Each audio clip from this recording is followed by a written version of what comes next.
Eu sou Lenir Nunes, da LN Carreira, e estou aqui para te entregar o melhor conteúdo para alavancar a sua carreira e as suas escolhas profissionais. E hoje é um bate-papo online, né? Nossa convidada está em São Paulo e nós aqui em Santa Catarina, para falar um pouquinho sobre o que planejamento financeiro tem a ver com as escolhas ou com transições ou com momentos que a gente deseja para a nossa carreira, seja uma transição de carreira, seja um movimento sabático, aqueles sonhados períodos, né? Período para poder estudar, para poder descansar. E o que planejamento financeiro tem a ver com isso? E o que eu posso extrair para fazer escolhas mais conscientes e tornar a minha vida mais leve? E aí, estamos aqui com a convidada, querida Gláucia Coutinho, né? Nos conhecemos, né, Gláucia, já há algum tempo. E assim, num momento diferente, quando a Gláucia era executiva, né? Mas eu vou deixar a Gláucia apresentar também. E assim, a grata surpresa de poder acompanhar algumas transições que ela fez. E hoje está aqui para compartilhar, né? Não só as transições, mas o que foi fundamental para esse processo. E hoje, como assessora de investimentos, né? Tem auxiliado em muita gente a fazer esse tipo de escolhas também, né, Gláucia? Obrigada por aceitar o nosso convite, viu? Eu que agradeço, Lenir. Um prazer, assim, inenarrável estar aqui conversando com você, né? Ela falou, tem muito tempo que a gente se conhece. Não, uns 10 anos aí tá na conta, né, Lenir? É verdade. Que foi um ponto aí importante. Eu conheci a Lenir quando eu era executiva de recursos humanos. A Lenir foi lá de trás, né? Ela já vinha prestando serviço, ajudando a gente a encontrar outros executivos para nossa empresa na época. E agora eu volto diferente, né? Depois de algumas transições, porque não foi uma, né, Lenir? Eu fiz algumas transições de carreira para poder chegar aqui e estar hoje trabalhando com o que eu estou trabalhando, que é o que enche meus olhos, né? Que é o que me faz feliz. Acho que a gente tem que buscar essa felicidade, né? E eu fiquei muito feliz, Gláucia, sim, porque o que você está fazendo hoje se conecta muito com o que a gente vem amadurecendo na consultoria também, né? Então, o nosso olhar é muito para a carreira do indivíduo, nas escolhas, nos movimentos que ele quer fazer, e em algum momento, né, o aspecto financeiro pega, né? E independente do quanto ele ganha, né? E assim, uma coisa que a gente vem falando, estava falando um pouquinho antes, né? Muitos buscam essa ascensão profissional, escolhas profissionais, porque entendem também que o status, que a grana vai trazer aquela felicidade. E aí eu te pergunto, dinheiro traz felicidade? Tem os dois lados, eu vou ser bem sincera, né? A gente busca isso, a gente atrela o dia que eu tiver sucesso, eu vou ser feliz. Eu acho que esse é o primeiro grande ponto, né? E na realidade é o contrário. Se eu for feliz, eu alcanço o sucesso, né? Eu tenho que ser feliz primeiro para alcançar esse sucesso. Então, assim, num primeiro momento, a gente vem de uma cultura, né? Que diz o seguinte, para você ser bem sucedido, você precisa ter dinheiro, ter o cargo tal, ter o carro tal, morar em tal lugar, tem algumas coisas. E a carreira é o ponto que ela avança, né? Então a gente põe muito forte essa questão do dinheiro traz felicidade. Mas eu gosto de pensar por um outro ponto, né?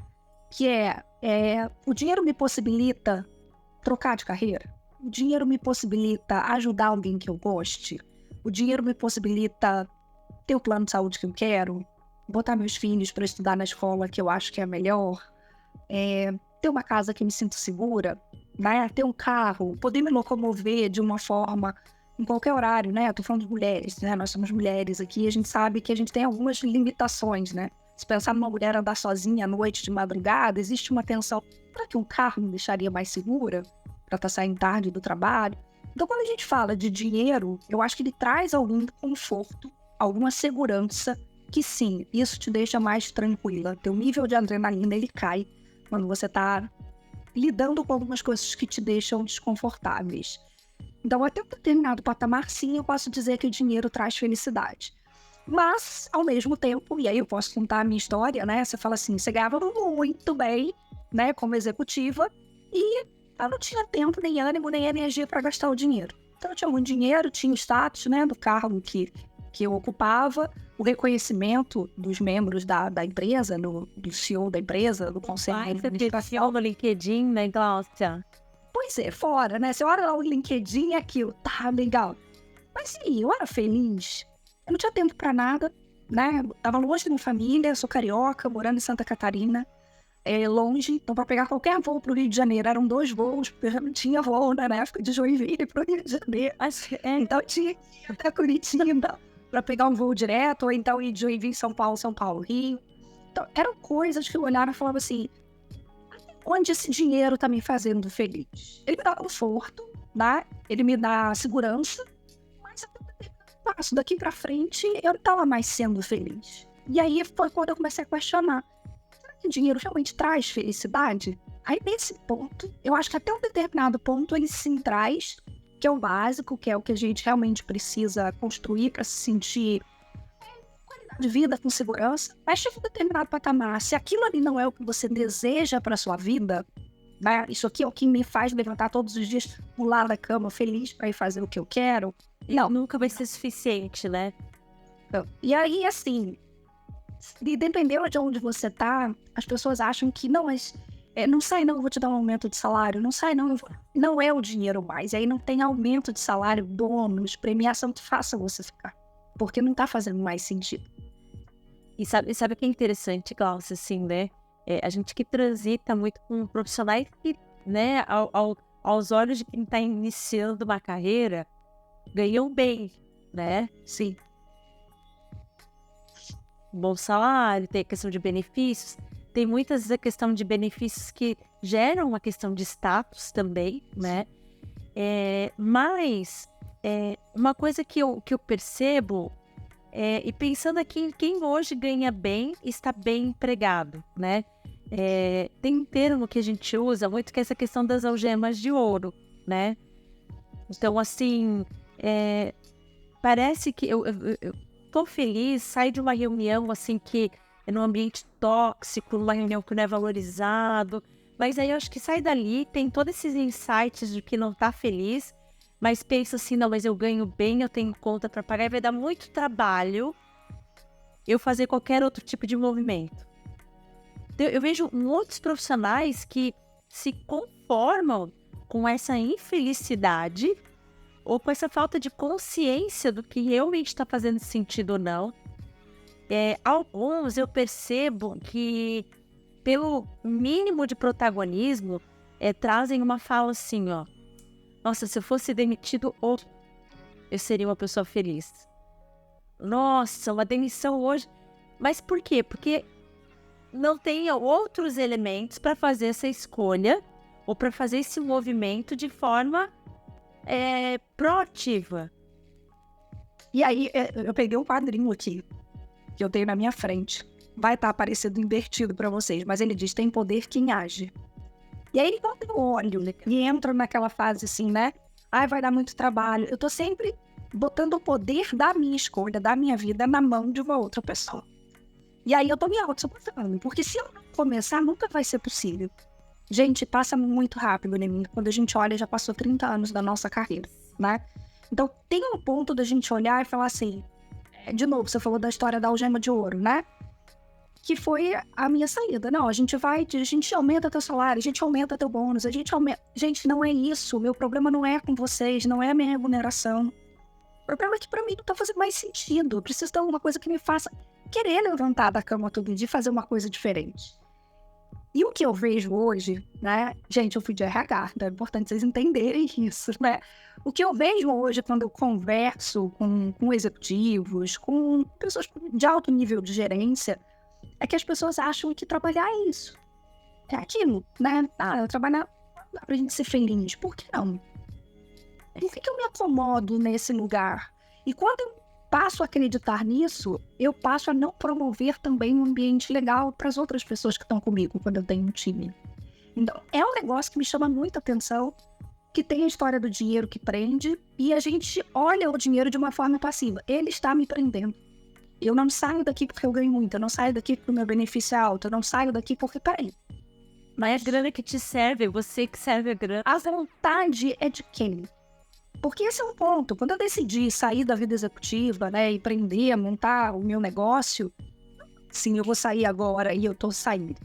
Eu comecei a juntar dinheiro, eu não estava satisfeita. Eu acho que esse é um ponto. Eu tô cansada, tá exigindo demais e eu gosto de desafios. Chegou um determinado momento que eu tinha mais do mesmo, né? Não tinha tanto desafio. Eu falei, eu preciso de alguma coisa que me faça sair. Eu sou uma pessoa com muita energia, né? E ali eu tava sem energia. Eu sentia isso, sugada, assim, né? Tomava remédio pra dormir, tomava remédio pra emagrecer. Ou seja, nada tava bom, tava toda desequilibrada. E quando eu olhei aquilo, eu falei, eu preciso começar a me preparar. E aí eu me dei conta, e foi a pior notícia da minha vida que foi. Eu olhava pra minha declaração de imposto de renda e falava, como é que eu posso ter um patrimônio desse tamanho e eu não tenho dinheiro para me bancar 3 meses da minha vida se eu pedir demissão hoje? Eu imobilizei todo o meu patrimônio. O que eu tinha construído até ali era imóvel. Imóvel. Contrato, tinha imóvel em construção, tinha imóvel pronto. Eu falei, isso não existe. Então eu comecei a me organizar para... Primeiro grande ponto, acho que é aí que a gente precisa começar a olhar, né? Dá para fazer uma transição de carreira? Dá. Mas a pergunta é, eu preciso fazer uma transição de carreira? Porque eu fiz algumas. Sou formada em Direito, eu trabalhei como advogada executiva, né? Dentro de empresa, fui gerente jurídico de dois portos no Brasil. E ali também, em algum momento, não fez sentido, eu transicionei dentro da vida executiva para a área de recursos humanos. E aí, trabalhei bastante tempo também na área de recursos humanos e comecei a sentir a mesma coisa que eu sentia lá atrás. Jurídica. Eu falei, cara, tem alguma coisa errada. E aí eu descobri que não era a empresa, não era o cargo, era aquele conceito de CLT, de horário para entrar, horário para sair e tal, e querer produzir, querer inovar. E eu tinha muita autonomia, mas eu queria mais, né? Então eu gosto, então eu só vou casar e Deu um baita caminho, né? empreendendo, né? Vou fazer do jeito que eu quero, como eu quero, tendo ideias mirabolantes. E ok, uma coisa é você ser chamado de louca pelas pessoas que estão à sua mão. Então talvez você chamar de louca pelo seu chefe, né? Você tá doida, como é que você vai fazer um negócio desse aqui? Mas foi isso. E eu falei, cara, é uma outra guinada. Então, como é que eu saio de uma vida executiva com um monte de benefício, com um salário super alto, para ir empreender do nada? Não saem. Esse foi o ponto. Eu olhei para minha conta no banco, olhei para minha declaração de imposto de renda e falei, ótimo, eu fiz muito dinheiro. E usei o dinheiro da forma errada. Imobilizei tudo. Hoje eu preciso tomar uma decisão, não consigo sair daqui. E aí eu falei, não, o que eu vou fazer? Eu vou começar, primeiro, diminuir um pouco meu padrão aqui, o que eu consigo, o que é supérfluo na minha vida, começar a me organizar. Foi o to-do ali no teu momento. Então, talvez até como uma chave, né, Cláudia? Assim, exposto, né? Então, assim, primeiro, reduzir essa questão do meu custo fixo, pode-se dizer. E do supérfluo. Tinha muita coisa que eu comprava para me anestesiar. Que eu não ia ter mais recurso, porque, obviamente, quando a gente começa a empreender, né, essa transição foi para o empreendedorismo, cara, você não sai ganhando o que você ganha numa empresa, né, num cargo alto que você tá. Então, a primeira coisa foi, o que é supérfluo? O que daqui da minha vida eu não abro mão de jeito nenhum? E eu vou ter que dar um jeito de ter recurso para pagar isso aqui, né? Então, eu anotei o que eu não abria mão. O que eu posso negociar? Eu vou precisar usar, mas eu posso negociar pacote mais barato de alguma coisa, eu preciso ter todos os streamings da vida, posso ficar com um só, coisas do tipo. O que eu consegui, né, negociar para manter? E o que eu preciso aqui cortar, que não faz sentido eu ter, já que eu tô mudando de estrutura, de carreira, de forma de enxergar, né, de gerar dinheiro, de gerar riqueza. Então, esse foi o primeiro ponto. Quanto isso me reduz, legal. E o quanto ainda empregada, porque eu ainda estava empregada, eu consigo juntar por mês para botar o meu bolso. Qual é o erro básico que eu vejo, né? Eu sou virginiana, então eu queria mais do que o meu período sabático. Então, você precisa ter 6 meses de fluxo de caixa. Eu fiz 18. Eu fiz os 12 meses que eu falei, cara, eu vou estar empreendendo, então vai ter 12, mas eu vou deixar mais 6 aqui, né? Então esse foi um ponto. Então a gente sempre tem que pensar que se eu vou ficar parado um ano, se eu vou estudar um ano, não necessariamente quando acabar esse um ano eu consigo me recolocar assim. Exatamente. Então eu tenho que ter um respiro para esse retorno. Esse é um ponto. Então eu comecei a juntar dinheiro para fazer esse processo, né? Juntar dinheiro mensalmente, porque eu já tinha reduzido o custo, né? E juntar dinheiro de férias, de 13º, de bônus. Então foi um ano, basicamente, organizando a grana. E o mais mágico foi, esse um ano, foi um ano muito feliz. Com a mesma quantidade de trabalho, com o mesmo estresse, com o mesmo... Ela estava curtindo o processo da transição de carreira. Às vezes, meu chefe, isso é legal, meu chefe chegava irritadíssimo. E eu falava assim, tá acabando, internamente, né? Tá acabando, ele não sabe nada, tal. E eu negociei com ele. Ele ficou sabendo que eu ia sair 6 meses antes de eu sair. Né? Então foi um pedido de saída negociado, né? Mas foi um negócio que eu vim curtindo. Foi um processo que eu vim curtindo, porque eu precisava preparar alguém para ficar no meu lugar, né? Então foi um processo muito gostoso. Eu acho que a transição de carreira, ou o ano sabático, ou o ano de estudo, ele começa muito antes. A gente não tem o hábito de planejar. A gente não tem o hábito de planejar. Mas o planejamento também é prazeroso, para qualquer coisa. Pensa naquela viagem dos sonhos. Você começa a curtir a viagem quando você está pensando que hotel eu vou ficar, qual evento, qual passeio que eu vou fazer. É antes. Porque eu tô olhando lá na frente. Sim. Né? Às vezes acontece, a gente tá tão cansado que pensa assim, nossa, ainda bem que daqui 2 semanas eu saio de férias. Né? Mais ou menos isso. Tu sabe que tem um prazo e sabe assim que quando você age, né? Que nem a tua frase ali, né? Quando você toma a frente, você começa a se organizar para mudar essa situação, até o processo se torna mais leve.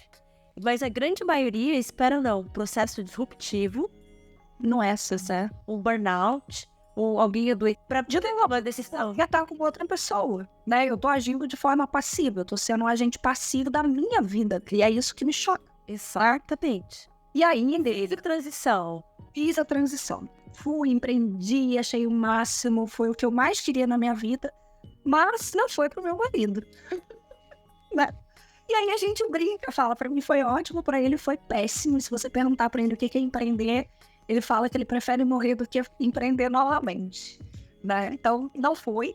E aí eu me vi num determinado momento, 5 anos depois, né? Eu falei, bem, ou eu vou tocar as lojas sozinha, eram 5 lojas, então era uma demanda forte, era uma operação forte, ou eu vou fazer o que faz sentido pra mim. E eu sempre tive uma pegada muito forte de trabalhar com mulheres, né? Você lembra lá dos projetos que a gente fez no Porto e tal.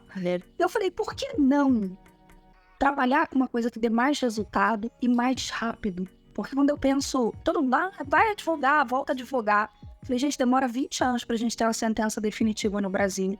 Eu não aguento esperar. Eu tava para completar 20 anos de formada como advogada. Eu falei, não, tinha processo meu da minha época de estagiária, que não tinha decisão ainda. O que eu consigo fazer que eu consigo ter um resultado mais rápido? E aí eu comecei a olhar assim, as pessoas me procuram por quê? Quanto que eu consigo ser útil para as pessoas, tanto fora da empresa, né, ou dentro da empresa que eu tinha? E era essa questão do, como é que você chegou aí? Como é que você é tão independente financeiramente? Como é que você conseguiu estar onde você está? Como é que você conseguiu fazer sua transição de carreira? Né? E aí eu lembro assim, como é que você conseguiu fazer sua transição de carreira e as pessoas ainda falarem com você, né? Seu ex-chefe ainda ter um relacionamento bom com você? Falei, porque foi construído. Foi uma demissão planejada, construída em conjunto. Não foi uma coisa, jogou um punch, não aguentou mais, pum. Não foi um punch, né? E aí não importa, não costumo ficar entreabertas, né? Tem um ponto importante, né? O meu processo de decidir fazer a transição de carreira foi um processo que veio acompanhado de um curso de análise transacional e de um processo de coaching. Eu estava fazendo... e terapia. Eu fazia os 3. Eu fazia terapia, eu fazia um processo de coaching profissional dentro da empresa e eu fazia uma formação em análise transacional organizacional. Então, aquilo tudo me fez mexer bastante, legal. Olhar para mim e falar, ok, então eu estou conscientemente pronta para tomar uma decisão. Eu estou financeiramente pronta? Não estava. Então, tive que fazer um trabalho de tomar a decisão no tempo certo, né? E aí, quando eu voltei para esse tempo ou eu termino meu casamento ou eu deixo de empreender, eu falei, eu não vou voltar a ser CLT, porque isso eu já defini lá atrás, que eu não queria mais ser executiva, eu não queria ter um chefe, né? Ter um líder em cima dizendo o que eu poderia e o que eu não poderia fazer. E aí eu falei, não, eu vou trabalhar com o que eu quero. E aí eu montei a consultoria de educação financeira para mulheres, porque eu comecei a ver mulheres muito boas em posições estratégicas dentro das empresas, estratégicas dentro de consultório médico, de hospital, e que deixavam o dinheiro na poupança, ou então largavam na mão do homem mais próximo, marido, irmão, pai, né, para administrar o dinheiro delas. Mas elas são tão boas em tantas coisas, por que elas acham que elas não dão conta de administrar o dinheiro delas, né? E aquilo me deu uma chapada. E eu falei, ok, mais uma vez, falei, vou começar do zero. Eu ia fazer 40 anos, eu lembro disso, não esqueço. Falei, cara, virada de ano, ou é agora ou não é. Eu falei, eu vou montar a consultoria e vou começar do zero. E todo mundo, você tá maluca? Você vai viver do quê? Eu falei, gente, de novo, as coisas acontecem com planejamento. Eu não acordei um dia e falei, então, vou montar uma consultoria de educação financeira. Sim. Então veio o planejamento, eu falei, bem. E aí foi um planejamento maior, tá, Lili? Porque eu falei, cara, eu tô mudando muito drasticamente. E aí eu preciso me organizar. Eu falei, eu preciso ter tempo. E aí eu falei, bem, o que eu tenho hoje no banco, né, de investimento? Eu tenho 3 anos do meu custo de vida. Se eu reduzir um pouquinho meu padrão de vida, não era muito, era pouca coisa. Eu consigo me bancar 3 anos. Se essa consultoria não der certo em 3 anos, era porque não era pra ser. E caí pra dentro.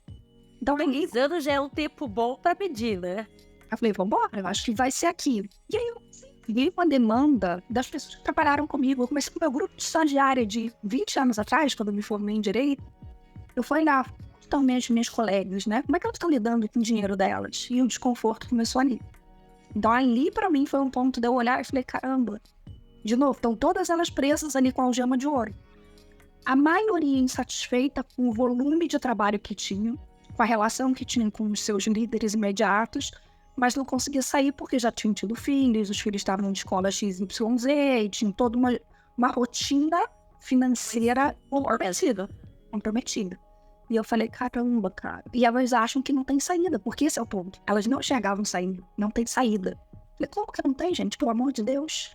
Vocês estão conseguindo juntar dinheiro? Tô. Então, você tem que só aprender a fazer multiplicar agora. Se juntar já tá conseguindo, só aprender a multiplicar. E ali eu falei, eu tenho um espaço. Eu tenho um espaço gigante para começar a trabalhar com essa questão de educação financeira para mulheres e dali para ir para assessoria de investimento foi isso, né? Ô Glau, e assim, ó, é bem interessante, né? Porque é uma insatisfação que permeia as pessoas. Eu brinco que é a crise do domingo à noite, né? Eu tô insatisfeita. E mais ou menos assim, ó, é caro eu fazer esse processo. Mas as pessoas não materializam o caro quanto, né? Eu lembro que meu sonho era fazer intercâmbio, né? E todo mundo falava assim, mas é muito caro viajar, né? E eu lembro que assim, tá bom, mas deixa eu ver quanto caro é, né? Porque a gente fica só nesse tem coragem quando alguém muito próximo faz. Alguém próximo que ela fala assim, se fulano fez, eu consigo fazer. Eu vou fazer também, né? E eu vejo assim, a transição de carreira, né? O processo assim, de recolocação nem tanto, porque as pessoas elas querem migrar, às vezes de uma forma horizontal e é tranquilo. Mas eu quero fazer eu quero largar dessa vida executiva para empreender em algo que eu sei que vai me demorar 24 meses para entrar em planejamento financeiro, e tem também a questão da vaidade, né? Muitas vezes tem que trabalhar isso. Mas tem uma questão também que eu vejo, e a gente estava conversando sobre isso, que é a questão de um sabático, né? Que na verdade, quando a gente estuda carreira, é um movimento que a gente chama de off-ramps, né? Onde eu saio de um desafio sem perspectiva né? Eu vou parar porque eu quero estudar, eu quero melhorar efetivamente meu inglês, quero fazer uma pós-graduação, ou eu quero ficar um ano fazendo curso de terapias alternativas, sei lá, né? E sempre parece que está muito distante, né? Para ti, existe diferença de remuneração? Alguém que ganha 10 ou alguém que ganha 20, quais são as chances desses públicos hoje fazerem um movimento, né? Eu tenho uma remuneração, eu sou um especialista e tenho uma remuneração de R$8.000. Que movimentos eu preciso? Porque a gente às vezes pensa assim, alguém que ganha 50 é muito mais fácil. Pelo contrário, porque ele elevou o padrão de vida dele, parece que é mais difícil ainda, né? Mas quando a gente fala de sabático, eu ligo muito sabático com o movimento de estudar. Então, vamos pensar que seja para alguém entre 30 e 40 anos, que tem uma remuneração de 10 mil. É possível. E que cuidados, né? Que movimentos que eu preciso fazer para que isso realmente ocorra? Eu brinco muito, eu falo assim, antigamente a gente falava assim, investir é botar o dinheiro lá e deixar o dinheiro preço, né? Então, assim, primeiro grande ponto, reduzir meu custo de vida, então eu estou custando menos. Segundo ponto, eu comecei a me preparar financeiramente para isso. Quanto que eu preciso ter? Eu vou pensar assim, eu preciso ter 12 meses o meu custo de vida, que é diferente do meu salário. Exato. Se a gente tem um custo de vida igual ao teu salário, a gente tem um problema aí, né? É a primeira coisa que a gente precisa olhar. Mas eu preciso entender aqui, quanto tempo eu preciso me preparar para fazer esse sabático, né? E a pergunta é, o meu sabático vai ser um sabático 100% sem trabalho? Eu posso gerar rendas pontuais com coisas mais leves, tá? Brincando com Suíças, né? com uma colega, a gente conversando, ela falou, você que geraria renda? Livro, né? Eu adoro ler. Eu tenho Kindle, mas eu não posso ler um Kindle à noite. Por conta da luz, tal, porque tira o meu sono. Tem um monte de romance que eu não vou ler de novo. O que eu faço com aquele livro? Quando dá, eu troco. Quando dá, eu boto na estante lá na portaria do meu prédio que a gente troca. Se eu nada tem de livros, eu preciso desses livros. Então tem coisa em casa que eu consigo gerar renda, tem serviço que eu posso prestar que eu consigo gerar renda.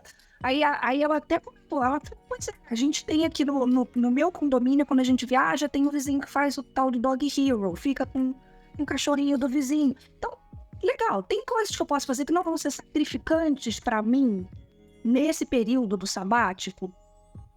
Tem coisas que eu consigo vender para ajudar a acelerar o meu acúmulo de patrimônio para o ano sabático.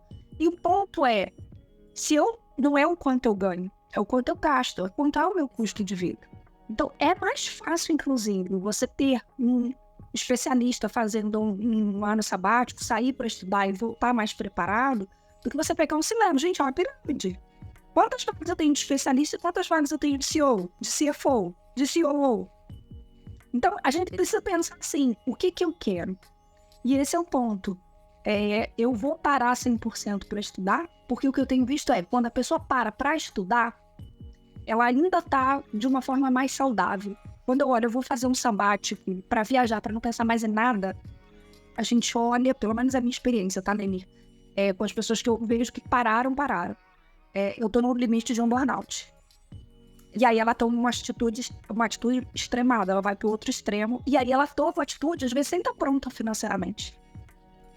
E aí a coisa desanda, porque em vez de ela melhorar, ela piora, porque ela sai do estresse, né? Mas ela passa a necessidade, exatamente. E aí ela resolve se recolocar e não é tão rápido. A gente sabe que não é tão rápido assim. E dependendo da carreira, né? É mais complexo da atividade que a pessoa exerce. Então, assim, dá pra todo mundo fazer. Eu gosto de contar uma história que, assim, se eu não botar no papel, qual é o meu sonho? Não é meu sonho assim, meu sonho é ter a casa própria. Tá, quantos quartos vai ter a tua casa? Que bairro ela vai ser? Vai ter garagem? Né? Vai ter piscina? Não vai ter piscina? Vai ser num prédio? Vai ser um apartamento? Concreto, né? Ser concreto. Eu preciso mostrar que meu cérebro, assim, existe. Legal, vai custar isso. Meu Deus, eu não tenho esse dinheiro. Quanto tempo eu demoro? Divide isso por meses para conseguir esse dinheiro. Aí você divide isso pela metade. Você fala assim, não, eu vou botar meu dinheiro para render. Eu não preciso desse tempo todo. Quanto tempo eu preciso? Aonde eu vou investir para que o meu dinheiro trabalhe para eu alcançar isso mais rápido? Qual recurso eu tenho disponível para que isso aconteça? Às vezes a gente tem um fundo de garantia. É uma casa, por exemplo, tem um fundo de garantia. Ou eu vou fazer meu ano sabático, eu vou consumir o meu dinheiro aqui, mas no terceiro ano eu consigo levantar o fundo, se eu for demitido. Se ficar inativo. Então, assim, tem algumas coisas que a gente consegue pontuar, mas se eu não criar na minha cabeça que é possível, eu não consigo botar isso no papel. E também, Gal, assim, às vezes alguns profissionais, eles, de novo, né, eles não materializam o planejamento, né, contam com várias possibilidades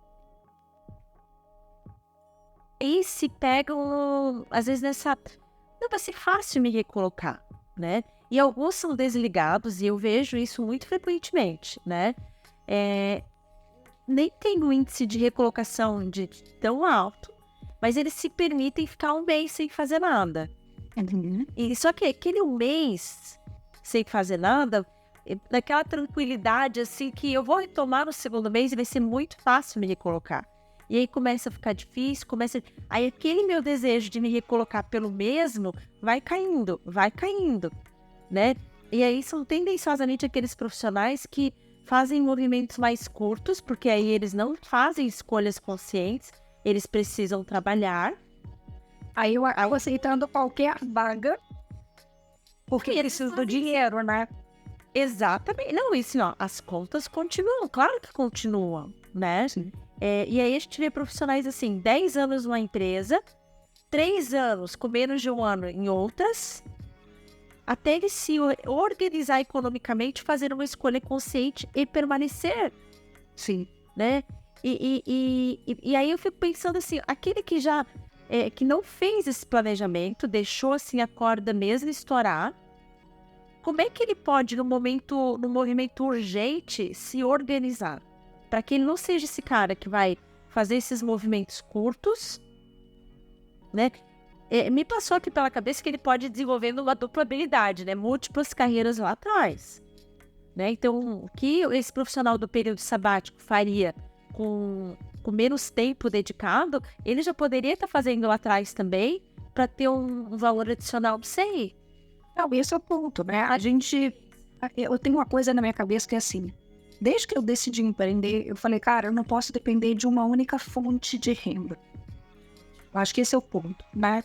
Então, o que eu posso fazer que eu consiga? Então, hoje eu tenho a consultoria e eu tenho a assessoria. São coisas distintas, são CNPJs distintos, são sócios distintos, né? Então, assim, quando um não tá legal, por exemplo, a gente tá passando por um período de crise no mercado financeiro.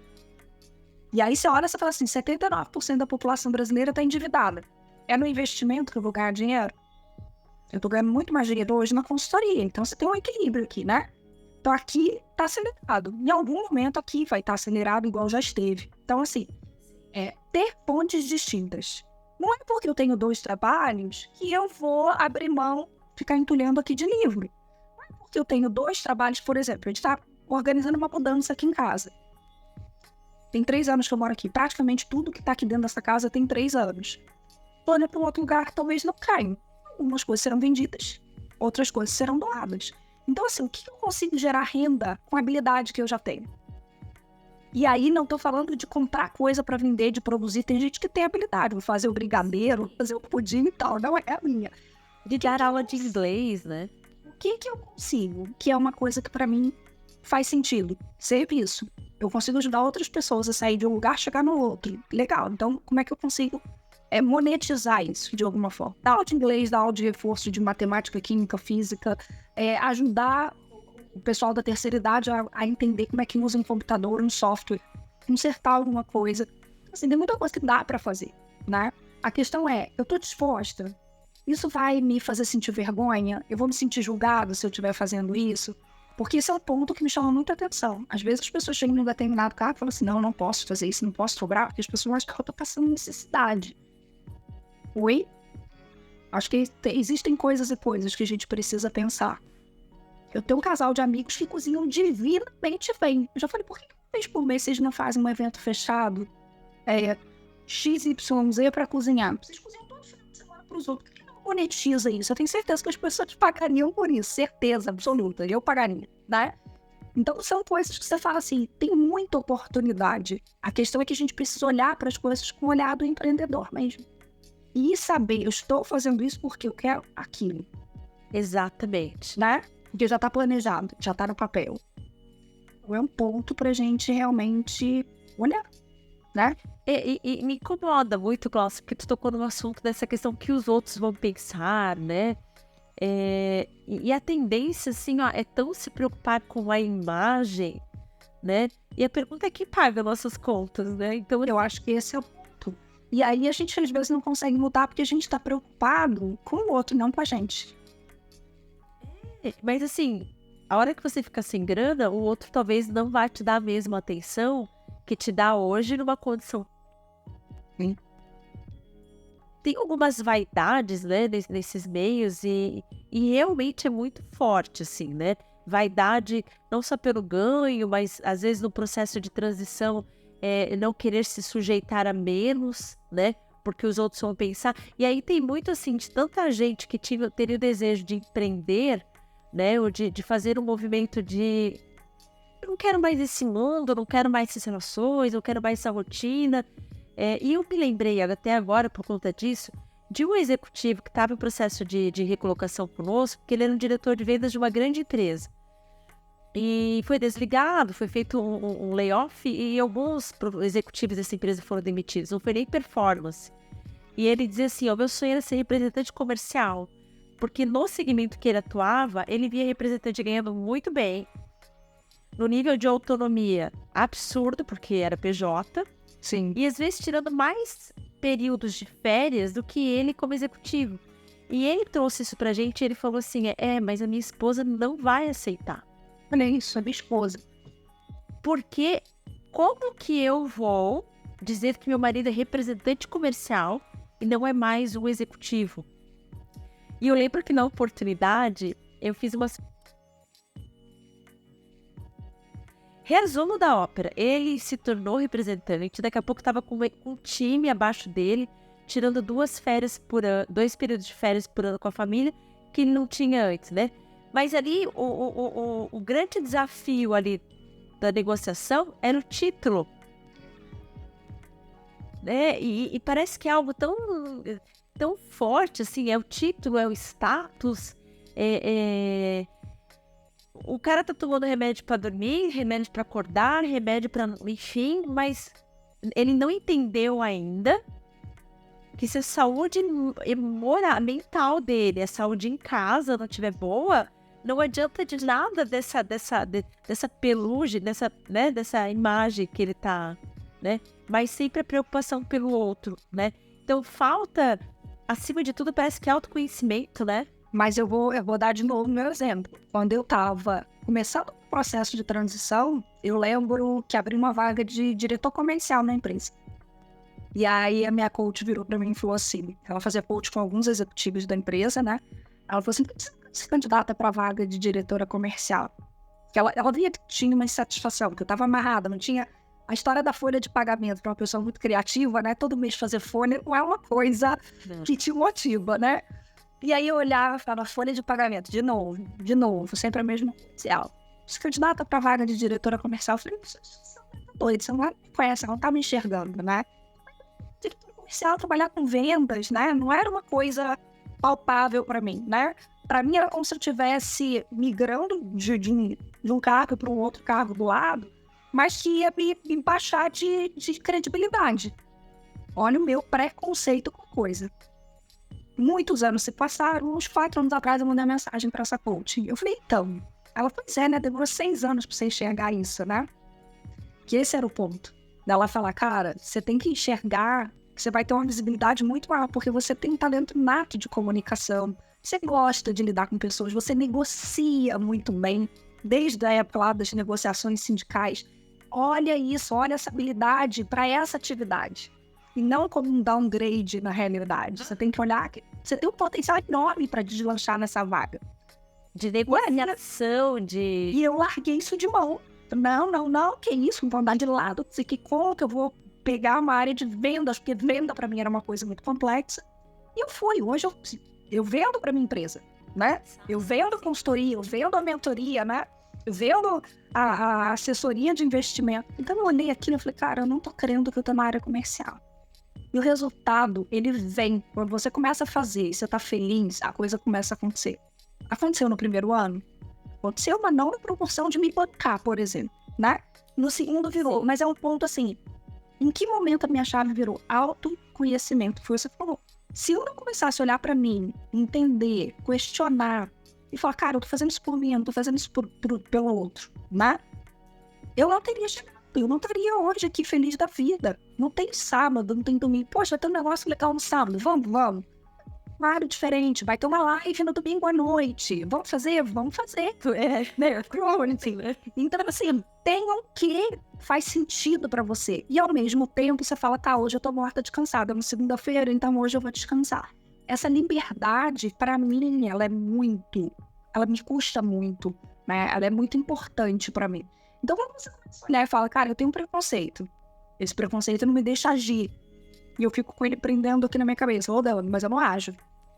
Então, assim, eu não vou sair dali nunca. E aí, o que eu gosto de falar para as pessoas? Experimentem. Eu não tô dizendo que você vai ficar a vida inteira naquilo ali. Vai lá e tenta ver se dá. Dá pra eu juntar, sei lá, R$100, R$1.000 do meu salário? Você só vai saber se você tirar no primeiro mês. Tira e bota numa conta diferente. Tenta passar um mês sem aqueles R$1.000. As pessoas falam, pô, experimentei, nem sofri, deu pra passar e não foi tão sofrido assim, né? Ou, putz, não deu pra ser 1.000, tive que buscar 200 de volta, ficou 800. Poxa, mas consegui uma coisa que eu não consegui um mês antes. Então, o planejamento começa a gente se experimentar. E ficar exercitando aos poucos, né, Glau? Eu vejo assim que, às vezes, as pessoas elas criam algumas metas, assim, tão estratosféricas. Eu tô aqui, eu quero chegar lá, mas peraí, se eu desse esse passo, eu tenho que saber onde eu quero chegar, ok, mas vou dar um passo de cada vez. Eu vou dar esse passo, depois esse passo. Você tá mais perto do que você ficar pensando, ai, será? Não vou dar conta. Tem que materializar. E Glau, assim, quem, na sua visão, você comentou que trabalha muito com essa questão de mulheres, né? Mas na sua percepção, na área de investimento, na área de planejamento, tem mais facilidade para tomar decisões, né? Para fazer esse planejamento, para tomar decisões, o que tu tem percebido, assim? Vamos lá, eu acho o homem mais arrojado do que a mulher, quando a gente pensa em gênero, né? Mais arrojado eu me jogo, se não der certo, eu tento de novo e eu tento de novo. O homem é mais nesse perfil. A mulherada, quando entra, a gente tem um percentual muito menor de mulheres investidoras, essa é a realidade. O que pra mim não faz sentido, né, Lili? Se eu tenho 51% da população brasileira de mulheres, como é que eu posso ter menos mulher investindo?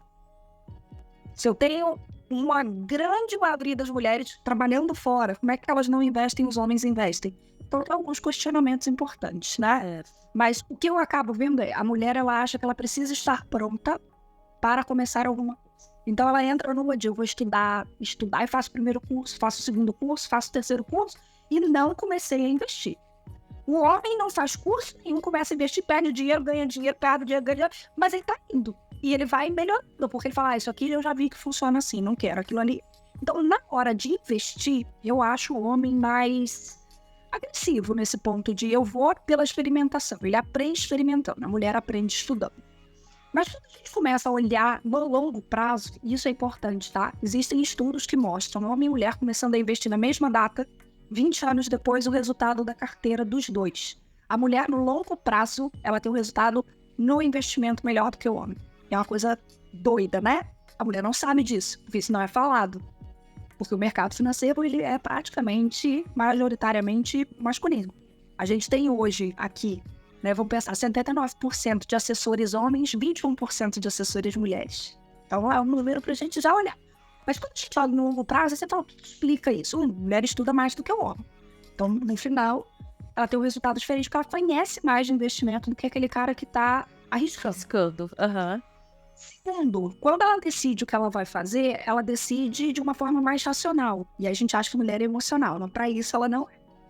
O homem não, ele compra, vende, compra, vende, compra, vende. Ele vai pagando imposto de renda e pagando as taxas de corretagem a cada compra e a cada venda. A mulher, ela vende menos, ela compra e vende menos, e ela paga menos imposto de renda. Então aquilo ali vira os juros sobre juros na carteira dela. Então, no final, quando eu comparo pelo mesmo período, duas carteiras com o mesmo perfil, a tendência é a mulher ter um resultado um pouco melhor do que o do homem. Só que ela não sabe disso, porque a mulher não conversa sobre investimento, né? Ela não conversa sobre, olha, eu vi um CDB legal, eu vi a ação tal que eu comprei, eu fiz uma operação estruturada assim, assado. Então tem uma diferença e a gente precisa estimular que esse assunto comece a acontecer. Do ponto de vista de planejamento, quando eu atendo basicamente mulher, Mas às vezes vem o filho de uma, o marido da outra, né? Ó, deu certo, para me ajuda ele aí, por favor. Então eu acabo fazendo a mentoria dos membros da família. E aí a gente vê que a mulher é muito mais organizada e planejada do que o homem. Só que ela não planeja o sonho, ela planeja o dia a dia.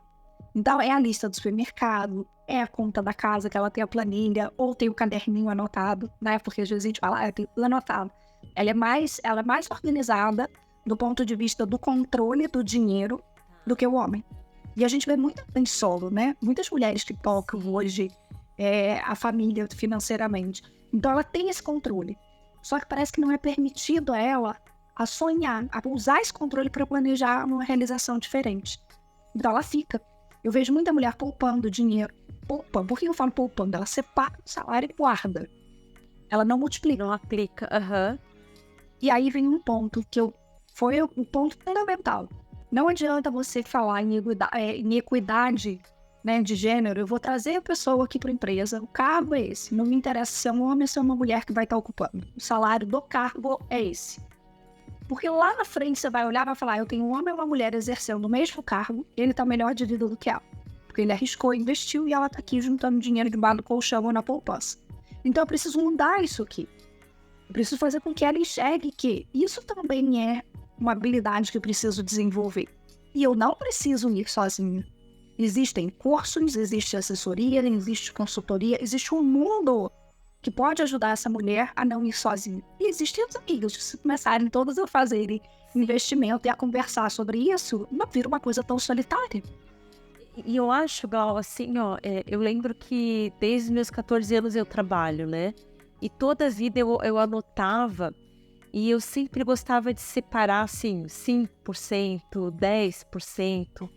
Era um valor muito pequeno, né? Mas eu tinha algumas metas. E aquilo lá, né? Eu sempre tinha listinha de coisas que eu queria adquirir naquele ano. Tô eu aqui, passei dos 40 e eu continuo fazendo as minhas listas anuais. Me parece que falta um pouco de alvo, né? A mulher parece que ela tá... a grande maioria eu vejo, né? Ela tá olhando para a necessidade de hoje, para a satisfação de hoje. Ela não consegue planejar a longo prazo. Sempre parece que é muito distante isso. E quando tu falou do homem ser mais arrojado, eu vejo muito em processo. Sei lá, requisitos da vaga. A mulher atende 9 e ela tá pensando se ela vai se candidatar. O homem atende dos 10 itens 2 e ele já acha que ele é o candidato perfeito, né? Então vem muito de encontro nisso, né? E sim, não se sentir pronta, não tô preparada, né? Então que seja diferente. Eu tenho que ser perfeita para ir para aquela vaga. Não vou muito longe, Jenny. Há 10 anos atrás, quando a gente implantou o projeto de mulheres lá na antiga empresa, a gente fez uma vaga afirmativa são vagas para motoristas de carreta mulheres. Sim. Eu recebi 0 currículos. Zero currículos. 0. E aí desce, né, o meu antigo líder. Eu te falei que a mulherada não quer trabalhar. Só você quer arranjar emprego pra mulher. E aí eu falei, não é possível, gente, não é possível. Alguma coisa aconteceu. Não chegou o anúncio onde tinha que chegar, até alguma coisa, né? E na realidade, ela precisou... Como é que a gente conseguiu os currículos pra gente botar lá quase 100 mulheres trabalhando? A gente precisou fazer um Fale com o Presidente, que foi um evento na empresa, e perguntar aos nossos colaboradores homens na época se eles não gostariam que as filhas, as esposas, as irmãs trabalhassem na empresa. Todos falaram, claro que a gente gostaria. Tá, então por que a gente abriu vaga e ninguém se candidatou? Vocês sabem? Eles voltaram para casa naquele dia.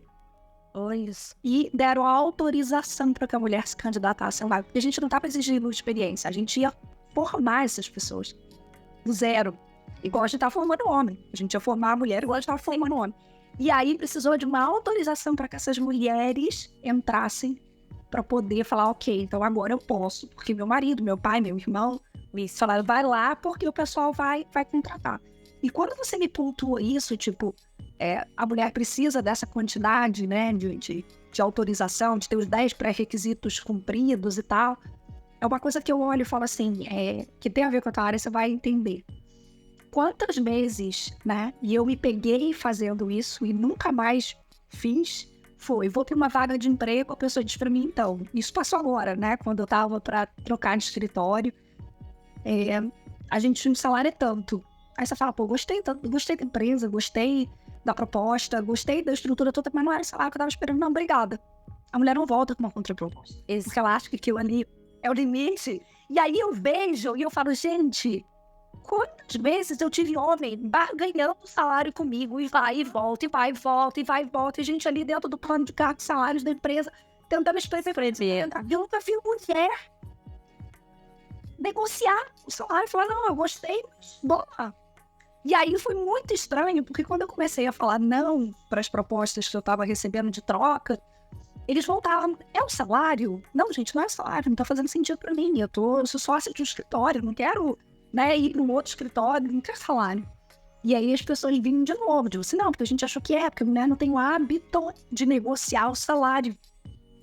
A partir dali, tipo, tem que uns 6, 7 anos, eu falei, cara, eu sou a favor, se eu quiser, se eu receber o que eu quero. Então eu ia com o número que eu queria na cabeça. A mulher não vai com o número que ela quer na cabeça do salário. Não vai, Glau. Não vai. Então isso me enlouquece. Você deve passar por isso, quando você vai fazer a colocação de um profissional homem e de uma profissional mulher, né? Duas coisas me incomodam, mas antes eu quero até comentar um negócio assim, que eu já vi profissionais falando assim, eu sei que minha pretensão tá mais alta, mas me bota na frente do teu cliente que eu convenço ele a me pagar, né? E aí... aí, voltando para o gênero, eu já vi situações de ter 4 candidatos, uma mulher, e o cliente disse, não, mas para a mulher a gente não precisa oferecer essa remuneração, né? É de marca, né? Isso, nossa, isso, e aí eu fico pensando assim, né? Meu Deus, eu tenho cara do quê aqui, né? Para isso ser tão explícito, né? Dá vontade de voar no pescoço. Não, Glau. E assim, pra resposta, quando tem alguma brincadeira desse tipo, ou mulher não, que mulher engravida, também já ouvi algumas vezes, assim, é sempre assim, Leni, tu é diferente, né? E diferente o quê, né? Mas tem um outro ponto que é isso, assim, eu acho que dava isso assunto pra uma live, né? Como ensinar as mulheres a pedir aumento, ou a ser posicionada na entrevista, né? Eu falo isso direto, eu falo, gente, vocês têm que saber o que vocês querem. E aí, assim, tem alguns livros, né, que falam muito sobre a mulher no mercado de trabalho, que eu tenho em estoque aqui em casa. Porque às vezes eu tô sentindo que o negócio tá ruim, eu falei, não adianta ficar falando, porque não vai de leia. Alguém importante. Leia. Isso aqui. Não é de você. Então, assim, eu tenho livros que eu começo a distribuir.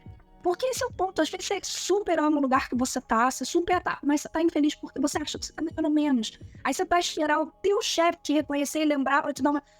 Pessoal, não tá legal, tô assim, tô assado, né? Que eu acho que a gente tem que rever meu salário. A mulher não faz isso, a gente vê homem fazendo isso direto e eu não vejo mulher fazendo. E aí eu tô querendo criar uma rebelião, pelo amor de Deus, não é isso. Não, mas é muito salência perdendo por conta disso, esse que é o problema. E aí o que eu começo a ver, né? Isso se refletir no mundo de investimento. Sim. Direto. Por quê? Aí eu tenho um assessor, mas eu não tenho coragem de conversar com o assessor. Não tá legal, mas eu vou chatear. Não vai chatear. O trabalho dele é esse, é te mostrar ali, é te dar a melhor opção para você estar podendo olhar aquilo. E começar. Eu tenho que começar. O mesmo medo de não negociar, de dizer não para uma vaga, é o medo de não começar, de passar. O que eu mais escuto, Leni, e isso me arrasa, assim, eu sou mulher, eu tô atendendo outras mulheres. Sim. A gente tá numa reunião que tem algum homem envolvido, algum especialista de alguma área envolvido. Acabou a reunião, a pessoa, você pode entrar de novo no Zoom para eu te fazer uma pergunta? Aí eu volto. Então, não queria perguntar que eu não queria parecer burra. Isso acaba comigo. Você não é obrigada a saber de tudo.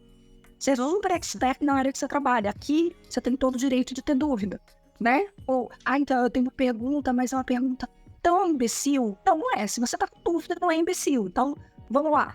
Parece que ela precisa de uma autorização para tirar as dúvidas. E essa autorização, se ela tem para tirar dúvida, tem para investir.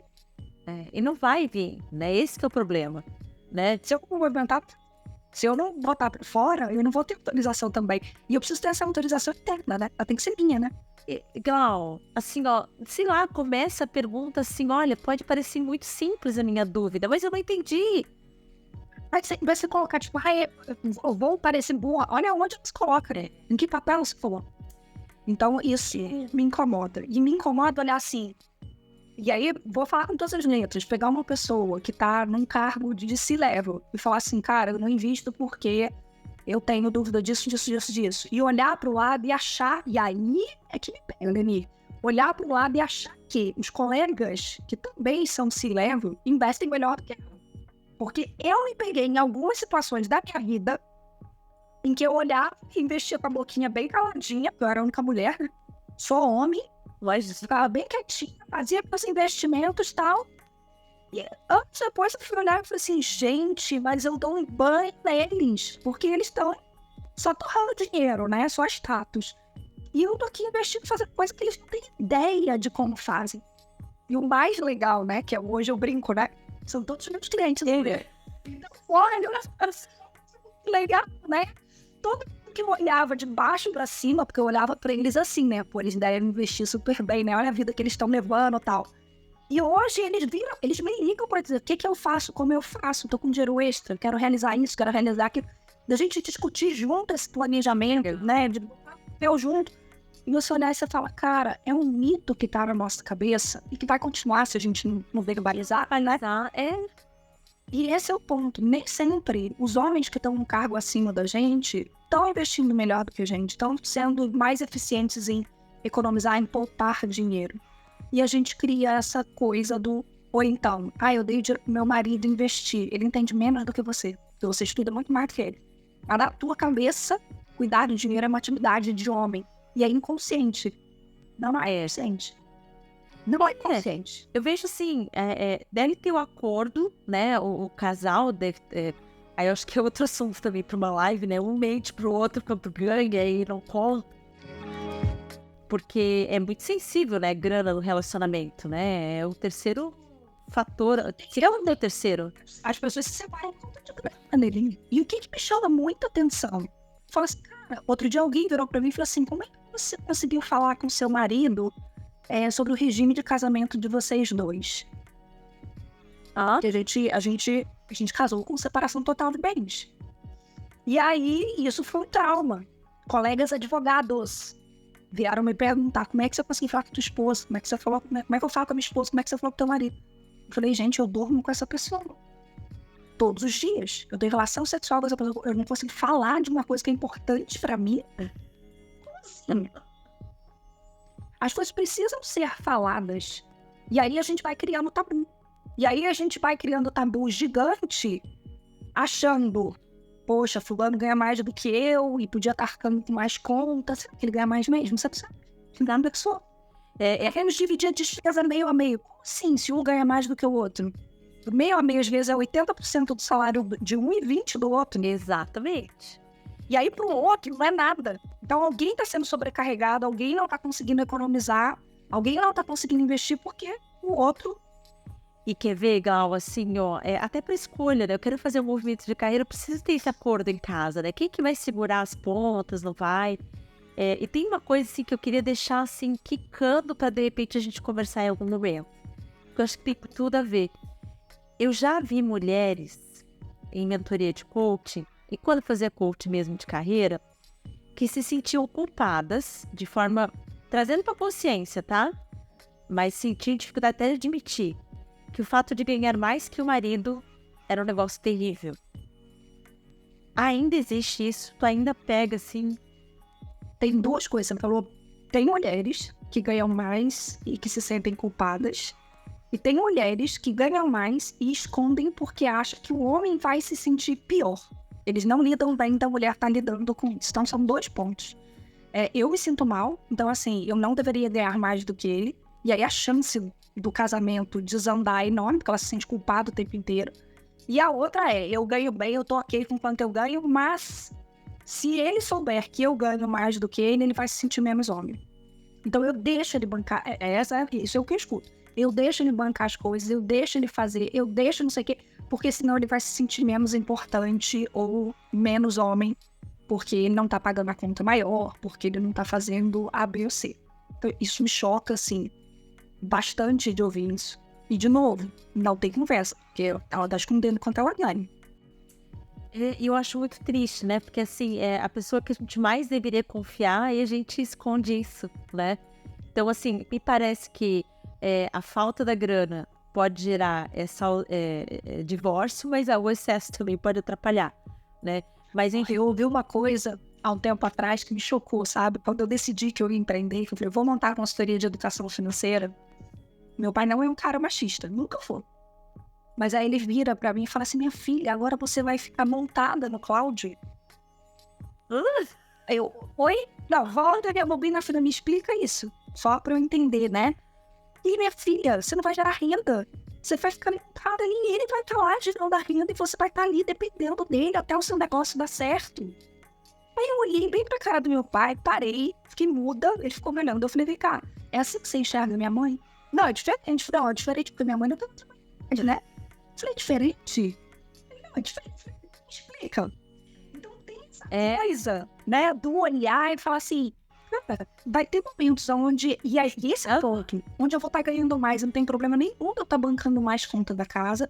Vai ter momentos onde o Cláudio vai estar com uma remuneração maior, ele vai estar bancando, mas tem uma conversa. E a conversa é assim, ó, esse mês eu preciso de você.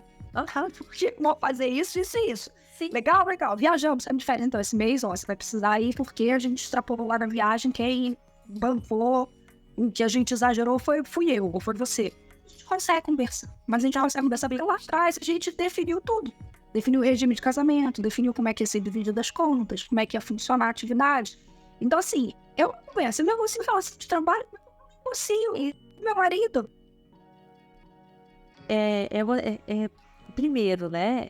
É entender que às vezes é uma fase que eu vou precisar desse suporte, mas se emocionalmente não for a primeira pessoa a me apoiar, né? Pensando aqui no processo de transição, pensando no processo de recolocação, ou, puxa, perdi 3 vagas porque eu não tenho inglês fluente, vou precisar ficar 6 meses no sabático. Então, tudo é por um período, né? E aí eu preciso negociar, preciso conversar, né? Mas chega num ponto dessa questão do acordo, né? De planejar e entender quanto tempo isso vai durar, né? E contar com a pessoa que está contigo, né? Mas, Glau, isso. Isso, olha só, eu preciso da tua ajuda. Cara, é tão bom quando você tá com um problema no trabalho, você tá com alguma dificuldade, você quer fazer alguma coisa, a pessoa assim fala, toma a decisão que for. Eu tô aqui, pode tomar a decisão, a gente segura as pontas, dá pra gente não morrer de fome. A gente não vai falir. Vai, vamos pensar, o que você quer? Né? Qual o pior cenário? Qual o melhor cenário? Poder conversar, né? Quando a gente não tem isso e as coisas são escondidas, é muito doloroso, né? Oi. Eu quero finalizar com uma pergunta, Glau. Fala. Quem é a Gláucia que não está no LinkedIn? Então, a Gláucia que não está no LinkedIn é uma pessoa completamente diferente do que as pessoas veem. É brincalhona, é a Gláucia que gosta de dançar, é a Gláucia que tem uns 70 anos, adora o tricô e o crochê, né? Isso ninguém vê. As pessoas veem o livro, as pessoas veem a pessoa que está correndo atrás, que está brigando, que está ali na frente de batalha, né? Mas é uma pessoa bem manteiga derretida, né? É a pessoa que está ali que gosta de gente, né? E que escolheu uma coisa importante, que é eu trabalho hoje porque eu sou feliz. Então eu não vou trabalhar com uma coisa que não me faz feliz, Lenir. A minha vida é esse, o lema, né? Venha ser feliz no que você está fazendo. Não me interessa se é num trabalho, se é em família, se é com os amigos. E, para finalizar, a estrutura financeira me ajudou a tomar essa decisão, né? Talvez eu não tivesse tomado com 17, 18 anos, porque eu não tinha condição de fazer isso. Me ajudou, né? E olhando para trás, eu faria diferente? Eu acho que eu teria feito a transição um pouco antes. Isso que é legal. Feito um pouco antes. Essa é a Gláucia. É a Gláucia de felicidade, de coisas, de tricôzinho, da leitura, do livro, da que gosta de dançar, que é a Gláucia que estava lá atrás, que o dinheiro não deixava existir, né? Não tinha tempo para ser essa Gláucia, né? Não permitia, né? Glau, eu fiquei, assim, muito feliz de rolar essa nossa conversa, de verdade. Eu acho que eu te falei quando eu te vi, e até a gente estava no evento na semana passada, e com algumas pessoas em comum, né? E a gente falando de ti, desse momento, enfim. E uma coisa, assim, que fica muito evidente. Acho que tu cria uma relação de confiança com as pessoas, de profundidade, que, assim, se tu for vender fio de tricô aí, novelo de lã, umas camisas feias, umas glam, enfim, as pessoas vão comprar pelo que tu é, né? Não pelas escolhas que tu fez, né? Porque tu tem que ter muito autêntica, né? começou fornecedor, cliente, e sempre foi muito boa. Sempre era muito divertido, né? E é gostoso isso, porque tu não perdeu a tua essência, pelo contrário, né? Tá mais linda, mais Acho que é jovem. uma Né? Exato, e fiquei muito feliz de saber desse teu projeto. Fiquei muito feliz porque eu vinha te acompanhando, né? E tu tá praticamente uma youtuber, né? Porque eu te vejo assim com várias postagens. E é muito legal isso, muito legal, né? Essa questão da tua exposição, e eu acho que transborda muito isso, tu tá bem, né? Então eu quero, assim, gigantemente, assim, te agradecer, né? Eu que vou agradecer, foi ótimo, adorei te reencontrar, né? Dar esse pulinho aí, já envio te reencontrar. E o mais importante, poder trazer esse tema, né? Da gente falar sobre planejamento, sobre mulheres, sobre transição de carreira, sobre ano sabático. Cara, como a vida financeira pode ajudar as pessoas a realizar mais, né? Mais e com menos tempo, né? A gente só precisa começar. A gente só precisa começar, Leni. E de verdade, assim, ó, continue brigando pelas mulheres aí, Leni, firme e forte. Quando você escutar isso, pra mulher eu posso pagar menos, não sei o quê, você faz terapia. Nossa. Não deixa. Porque a gente precisa mudar ainda esse cenário. A gente ainda tá um bocado pra trás dos homens, né? São dois papéis, né? A gente se posicionar e a gente dar umas cutucadas na mulherada também, de que elas podem mais também, né? E onde é que a gente te acha, né? Instagram, LinkedIn, como é que as pessoas... LinkedIn, o LinkedIn tá lá bonitinho, igual horizontinho. Instagram, então vocês conseguem igual seu coutinho.oficial, tem bastante conteúdo no Instagram legal, assim, né? São algumas perguntas que vão te atiçar ali. E tem o site, né? Que é o www.glauciacoutinho.com.br. Então dá para falar comigo por qualquer um dos três, vocês conseguem se comunicar comigo e ver um pouquinho do conteúdo, né? Olhar um pouquinho, se inspirar aí pra mulherada, se inspirar aí na parte aí do que eu faço, como eu faço. É isso, querida. Muito obrigada, viu? Obrigadão pra ti, ótima semana e a gente se fala. Beijo, gente. Foi ótimo. Tchau, Mimi. Tchau, querida.